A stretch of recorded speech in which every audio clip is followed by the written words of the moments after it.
Hello, everyone. Thank you for joining me for this celebration of the War Queen. It is my debut novel's first birthday. It was published last year in October. During this event, I will provide a synopsis about the book, read excerpts, and talk about the makings of the book. I will also answer any questions you have about the book and me as the author. A few navigational tips if you've never participated in a live Facebook event before. Here on the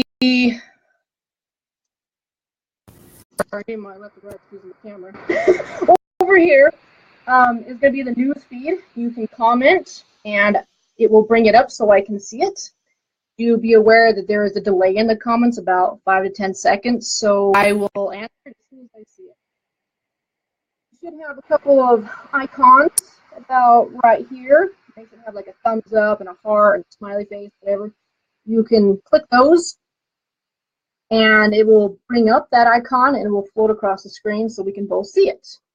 If you want to try it out, go ahead and do so. You can click it a bunch of times. It'll show a bunch of icons across the screen. All right, so I'll be doing 2 giveaways during this event. The prizes. For anyone who posts a comment or question in the newsfeed will be entered to win a free ebook copy of the book. If you already have a copy, your prize will then revert to one of the free prize options listed on the events page. I will also post pictures of those prizes on my author page so you can see them there as well. They include a t-shirt, female and male style, a compact mirror for females, but males can have them too, if that's your thing, and a mug, all of them featuring illustrations from my book. The War Queen is also on sale today on Amazon for $2.99. Click on the link pinned to the news feed over here. I've got both the US Amazon website and the UK featured there.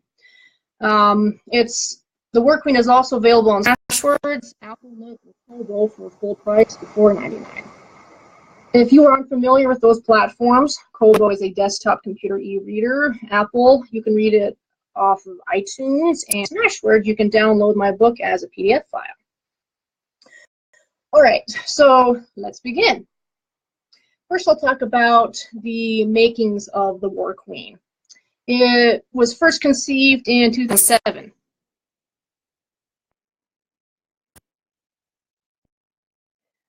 I live, at the time, I was in Pocatello, Idaho, above the ISU campus. I was within walking distance. ISU is known for their iconic Grecian pillars. There's actually a picture of them. It was about midnight. I was in the mood to go for a walk, so I did. I walked down and up this hill to the Grecian pillars, and I sat there. And it was a beautiful view, by the way. It overlooked the entire city. And I was sitting there. I began thinking, contriving a story in my mind. You can see here that this pillar is not connected to the other 3. And in my mind, I considered that being broken. So as my imagination usually goes, I started pretending and imagining up a story about why was that pillar broken. And as I began to run, I came up with the idea of a god fell on it. And I thought, hey, that'd make a pretty good story, right? So I went home. One thing you need to know about me is I'm a pantser, which means I write by the literal seat of my pants. I keep no outline, and I rarely write any ideas down. I only follow this one rule, and that is as long as I have a shady beginning, a questionable middle, and an uncertain end, I dive in and begin writing. So I started writing. I had a shady beginning and an uncertain end, but I had no middle, which usually isn't a problem for me because as I write, ideas come to me. I wrote 20 pages into the book, and I couldn't go any further because I couldn't for the life of me think of what else to do with it. So I stopped writing. I lost heart in that book, and I just shoved it on my bookshelf because I write every book by hand. I shoved my notebook on my bookshelf where it sat for 7 years. I'm honestly surprised that notebook lasted through 2 different moves they did. In 2014, I was online and browsing for story comics. And since I'd only written 20 pages in The War Queen, I figured I could twist it around and make it a short story. I never did forget about the book. I would just remember it, that I had it every so often, but that's as far as it went. Anyway, so I was at work during the time thinking of how to turn those 20 pages into a short story. And the most bizarre idea hit me, and that was kidnap Altarn, who was my main character. And following that thought came idea after idea just slamming into me. So within the space of about 4 hours, I had a solid outline from beginning all the way to the end with specific scenes and specific dialogue planned out. Out of all the 8 books I've written, The War Queen is the only book that's come to me so clearly before. I was able to sit down and just write. And so I did. And here's a fun tidbit. Due to my job, I was required at the time to sit in a courtroom for a full month where I wrote the first draft of The War Queen by hand, which is my thing. I write every novel by hand. I've done it to 8 books so far. So here's proof. My book that I wrote the first draft of The War Queen in.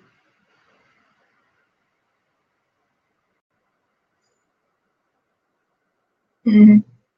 Hey, Jester, thanks. I like the cloak too. All right, so The War Queen is a political clean romance geared toward people 18 and older, but younger people can invite too, I suppose. But my main character is 29 years old. So what's it about? Well, Altarn, she's used to tolerate vices of men. It comes with being the head of state. Is that upside down? I'm so sorry. It comes with being the first to secure the state head of Blindvar. But Kaelin, the state head of Rudenthal, crosses the line. He proposes a merger of their 2 states. Altarn has reason to believe this is Kaelin's attempt to make himself king of both. Believing it's her responsibility to dethrone Kaelin, Altarn rides to her ally for aid, which is over here. But while on the road to over here, she's kidnapped and taken to Rudenthal. She wakes from I made a nap. This is actually not my best version. The real map, which is a lot better, is actually included in the ebook itself. My sister did that one as well. Where was I? So she gets kidnapped and she's taken to Rudenthal. She wakes from a drug-induced sleep to hear about a foreign army marching upon Blindvar, and Kaelin capitalizing on her kidnap to make himself king. He threatens her life if she tells anyone. But she will suffer tyranny under a king if she does not. And that's part of the conflict, is because Kaelin is a nice guy. He treats everybody nice. Everybody loves him. Even Altarn's own people love Kaelin. So if she were to tell them, hey guys, Kaelin is trying to take Blindvar to make himself king, they're not going to believe her. Because they like her less than they like him. You're going to believe the person you like the most. This is how it happens. So, when the final battle forces her hand, Altarn has but one choice: to save Kaelin's life or to let him die. She never expected to dethrone his heart instead. Now I want to talk about fun features in the book. Feel free to ask questions in the newsfeed, and I will answer them as I see them. I have 2 distinct cultures in the book: Blindvarns and Roots. Altarn is Blindvarn. Again, Blindvarns are from here. Blindvarns typically have black hair and amber-colored eyes. Something Blindvarns also have is a unique weapon system I call the Shorn. And the soldiers who wield the Shorn is called a Shredder. I actually came up with the idea of the Shorns because I love fantasy, and fantasy kind of is a genre that tends to be repeated because the ideas are so similar, like a sword. Okay, you can use a sword in any fantasy novel. And I was like, well, I could do that, but it's not really original, and I try to be as original as possible when I write. So I came up with these Shorns, and here is a representation of them. This was done by my sister. This is a silhouette of Altarn on the battlefield, and these in both hands are the Shorns. Now, naturally, they come in. Hello, mother-in-law. Who else is there? Cynthia Witt from Florida. Hello, thank you for joining us. So, she's got the Shorns in both of these hands, and they look like bladed wings. They're dual-wielded, and when you carry them, they actually hook onto your armor on the back, so they look like wings from the front. Where was I? I made my notes. Altarn is also featured on my cover. Cover was done by Cora Graphics, hired on by my publisher. And see that these Shorns deployed is by the Shredders standing in the front line and dancing in a synchronized manner to violins and drums and flutes. There are certain songs that mean different commands in the dance. Basically, it's communication through song. The dance is called a battle dance, and I'll read to you an excerpt on how they are actually used in the book. Kaelin rolled his shoulders as he paced in front of her, skin flexing against sculpted muscle. Altarn issued the challenge. Kaelin would make the first move, his hand hovering expectantly by his sheathed sword. Then in less time it took for a heart to beat, Kaelin slid the sword out of the sheath as smoothly as the song and arced it at her. The graceful mechanics of his draw demanded her praise, but not her attention. She pulled the Shorns off her back at the first sign he moved to draw, the distinct tightening of his sword arm, squint of his eyes as he prepared to aim. His first strike skimmed over the Shorns with a scream of metal. Altarn turned the Shorns in both hands, so the edges knifed out. Her ears pounded with adrenaline, so she did not notice her flutist and drummer playing their traditional battle dance. She swirled the blades over her head and jumped forward. As if two saw blades flew at him from two different levels, Kaelin ducked, and they whistled over his head. Altarn sliced them higher than advised for a death strike. Some sensible part of her nagging she should probably not kill him. Kaelin recovered and sprung forward with his sword in front of him like an angry fang. Her serrated blades caught his sword in their teeth and flung it to the side, surprising her that he held onto it. The flutist stumbled on a note, but Altarn knew the song and stayed in choreographed step, her energy fueled by the smooth bass of the drum. She swept her blades over Kaelin's head, and he ducked again. There was simply too much metal. Kaelin reached back and someone tossed him a second sword. Altarn could have objected, but she didn't train much against a dual wielder, and he wasn't posing much of a challenge anyway. His second sword came as the other came down, and she devoted one sword to each wing and lost step. Kaelin's scouts reported their enemy wielded sword and shield, so the song her Shredders trained to was for that. There were other songs for other known weapons and general songs for unknown weapons. The flute player did not know anything beyond the single sword song, so there was a moment when the drummer filled in solo, but a violinist spectator stood next to the drummer and signaled the dual-wield song. Altarn stepped into the new song and turned into a blur of glistening lithium. Lithium is a metal found in my story that they use to make these. Lithium is lightweight, easy to find, mine, manufacture, and they're super durable. They've got to be light, otherwise their arms would get really tired after a while. Kaelin leapt at her, a daggered whirlwind with careless abandon, and missed the sharp explosion she needed to spin into next because he managed to reach between her spinning blades and nick her breastplate. No damage, but he was at a level that would take personalized thought instead of generalized expectations. When the violinist saw her abandon the dance, she played a general tune to keep a beat to however Altarn stepped. Kaelin hit hard, and Altarn's Shorns were almost wrenched out of her hands. He spun, wrapped around him, but failed to achieve the effect since he didn't have near her apparently the two heads of state bantering back and forth was quite the spectacle, as the ring of soldiers around spread out more, and more people pressed soldiers to watch. Altarn caught his blade on shorn teeth and forced it in the opposite direction. His sweaty hands lost their grip on the sword and it tumbled through the air. At first, the flutist started piping again, though Altarn had no idea what song he was playing now. Kaelin slashed at her, and she caught his sword with the teeth on the edge of her shorn and threw it to the side with all her might. His sweaty hands lost grip on that one too, and his sword went spinning into the dirt. Altarn dumped the shorns at her feet, accepting the cheers of scattered clapping that followed.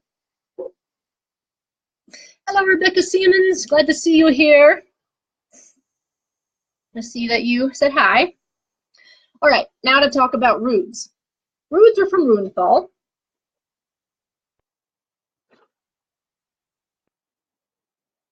Kaelin is a Rood, because he's the state head of Runethal. Here's a picture that might resemble him. Give you an idea. If you were born in Runethal, you receive a small tattoo on the back of your right shoulder the day you're born. When you turn 18, you get a full sleeve tattoo, looks like a tribal tattoo that looks similar to this. In my story, it doesn't cover all the way down here, part of the chest, but definitely the full arm right there. And because Roods are proud of their heritage, the men wear sleeveless shirts all the time to show it off, and the women wear halter tops. Something like this, either complete short sleeves or, again, halter tops, if you know what those look like. The Roods even have formal dress wear where the left arm is a long sleeve, but this right arm is always short sleeve. They rarely keep it covered, even in the cold, because it's a state pride thing that they do. So this tattoo makes its first appearance in the book with this description.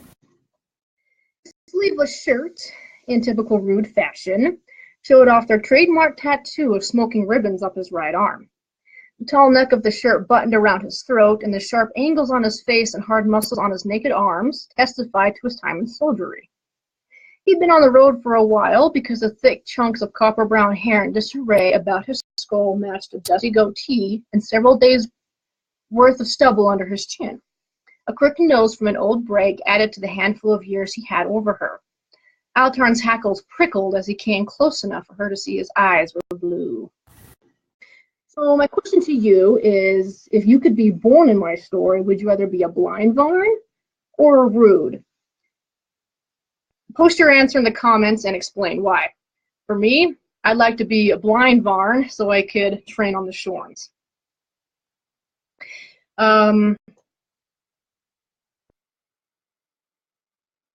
So I attempted to braid myself a war crown, as you can see here.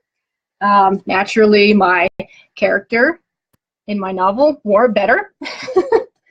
But the purpose of this war crown is so the female leading the army, she can keep her hair out of her face, and so she can still wear a crown. And as you can see here, she's even implanted some sort of gem in her braid to further resemble a crown.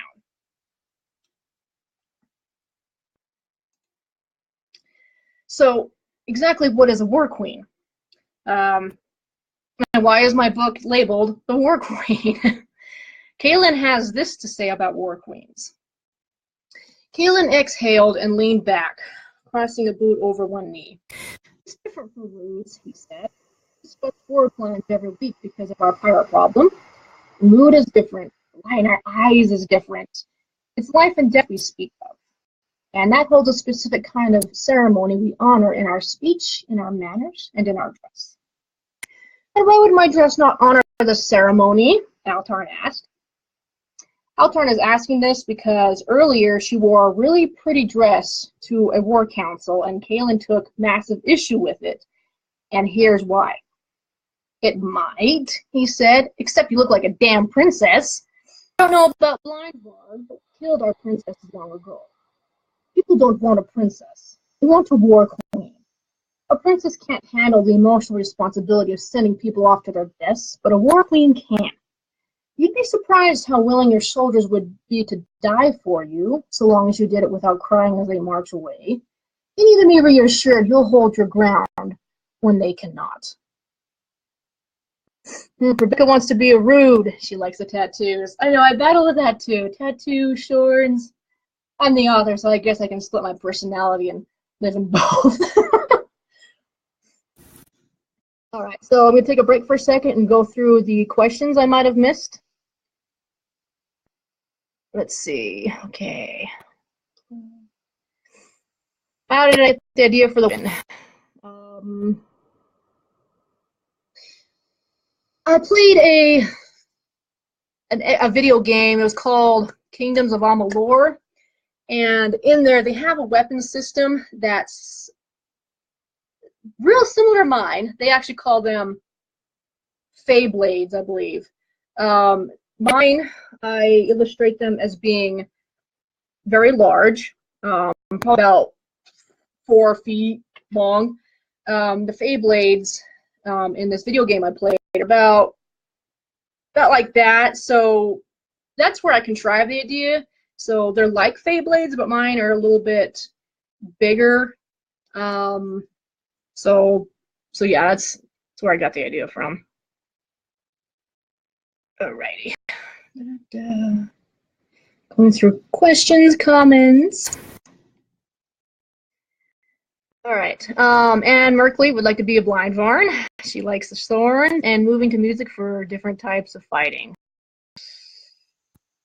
All right. Jasper's asking, what were the Shorns made of? If they're large, it's going to be hard to carry. No, and you are correct, Jasper. So in research of metals, because I realized the Shorns being so big, they'd have to be super durable and super lightweight. So in browsing through some research, I was looking for a metal that would follow these guidelines. The metal needed to be lightweight, right? Because something that big would be really heavy. So I needed to find something that was lightweight but durable.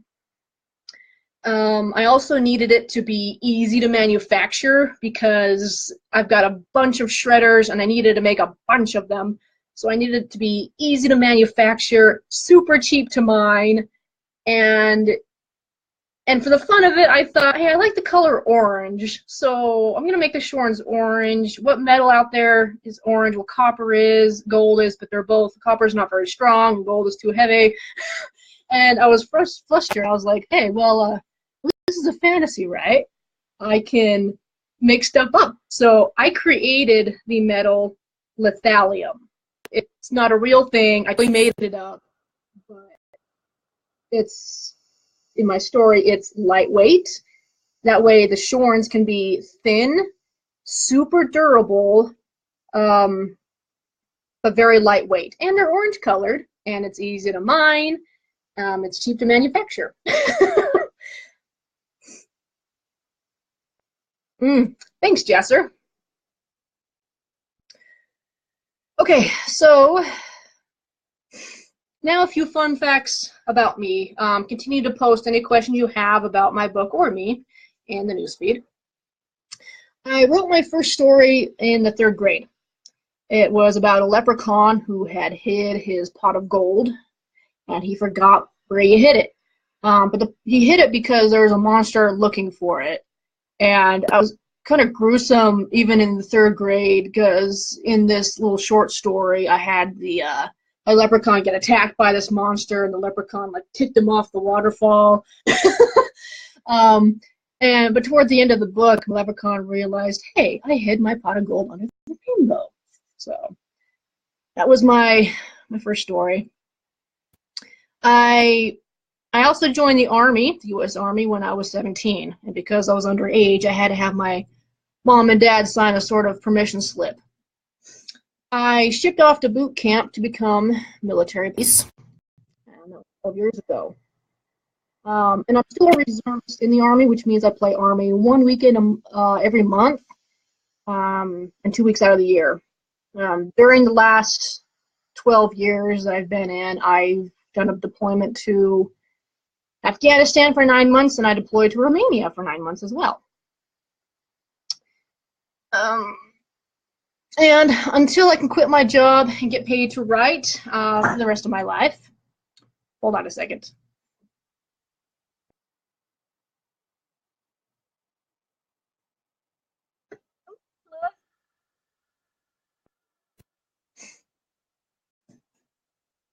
I'm just wrapping up my event. Oh, what? Thank you. Okay, hold on a second. Oh, thank you. Well, now I've got to explain. My husband has brought me flowers for my book's birthday. How sweet is that? All right, I'll have to thank him properly later. So, until I can quit my job and write books for the rest of my life and get paid to do it, I currently work as a deputy sheriff in my local county jail. Also, about 4 years ago, I became chemical free, which means I no longer buy beauty products with chemicals in them. So now I make my own lotion, shampoo, conditioner, face wash, and laundry soap. And I think I look pretty good. My hair hasn't fallen out yet, so I must be doing something right. If you'd like recipes for any of those, message me directly after the event. All right, so they're asking what inspired me to join the Army.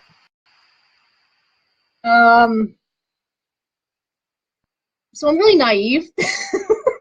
I was, how old was I? I was 16, and I was browsing through my spam folder in my email, and I came across this email that said, watch this video about boot camp. I'm like, yeah, I'm gonna watch this video about boot camp. So I clicked on it, and I'm watching this video, and it showed some dude holding an M16. You can go through, you know how to get me on the camera, cut off right here. It showed some dude holding an M16 with a bayonet running through the forest, and he's jumping over things, and he's crawling on the ground. I'm like, yeah, that looks really cool. I want to do that. And so I hit the button that said, contact. I'm like, yeah, you're going to contact me. About 6 months went by, and I forgot completely about it. And then one day, out of the blue, a recruiter contacted me, and he said, hey, you said in an email a while ago you wanted a recruiter to contact you. I'm like, yeah. And he's like, so you want to join the Army, huh? I'm like, yeah, I joined the Army. My personality is such that I like playing in the dirt, and I like climbing trees, and I like hiking, and I like starting fires. Growing up, I was going camping, and I was like, yeah, so I thought the Army would be like Boys Scout camp, but for a version that girls could join. So I said, yeah, I'm going to join the Army. So we made an appointment. He showed up to my house, and he's talking to my parents because I was underage. I was 17. You have to be 18 to join. And he asked me, so what kind of job do you want to do in the military? And I said, I don't care. I just want to be in the Army. And he's like, so you don't care what kind of job you do? No, I don't care. Okay. So how about civil affairs? Like, yeah, sounds great. And I had no idea what civil affairs was. So we signed the paperwork, and then about the beginning of my senior year, I went down to Salt Lake and to enlist, but I wasn't going to be shipped off to boot camp until after I graduated. And as I'm enlisting, I'm signing paperwork, they told me, oh man, you know what? All the spots for civil affairs are filled up. However, we've got a room for military police. How does that sound? I'm like, yeah, sounds great. Let's do it. So after I graduated, senior year, I was shipped off to boot camp, and I became military police, which I did that for 12 years. I've recently switched jobs just the past couple months, but I was military police for that time, and it was a good run. I loved it. All right, so Jasser would like my recipes. He also says romance on the birthday of a romance book. Thank you, Jasser. Okay, so another thing about me, I believe that you should never trust a writer who does not also read. So what's my favorite book? Right here. I don't think any of you have heard of this book, but this book pretty much changed my life. Um, I followed her on Twitter, but she seems to have just vanished. I can't find her on social media. Even her publisher is a really obscure publisher, and this thing is riddled with errors, but the story had such an impact on me that it is by far my most favorite book. So I recommend it if you can get a hold of it. Also, other books that I like are the Iron Lance. And if you can see any of these others, I have read and loved those as well. Okay, so I hope that this wraps up my birthday celebration. I will now answer any or many questions you may have. I'll post them in the comments. I want to give a couple of shout outs. First to Rebecca, who was here, for her wonderful review, War Queen, and for featuring my author interview and my book review on her blog. If you are looking for a book blog to follow, I recommend Rebecca. Rebecca, please share the link to your blog in the news feed so other people can get a hold of you. Jasper says you don't read young adult. I do read young adult. Let's see. This is a young adult. This is young adult. There's young adult. Yeah, I love young adult. I probably read more young adult than I do adult novels. I also want to thank Jasser for helping me test Facebook Live yesterday. He's a budding author working on his first novel called Jeremy Heimer and the Lady of the Frozen Owl. Doesn't look like she's in the appearance, but I'll give a shout out for her anyway. I'd like to thank Miranda Chapman for the wonderful blog post she wrote for me about writing sex with Christian. And I want to thank my husband for his love and support for all my crazy writing that I've had to do.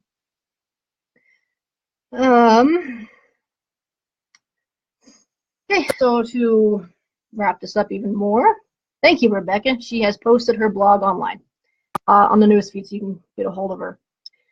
I have more fantasy books written, and I'm also seeking publication. You can discover them all and sign up for my mailing list at my website, jmrobinson.com. Thank you for joining me in this celebration, and I hope to see you all around.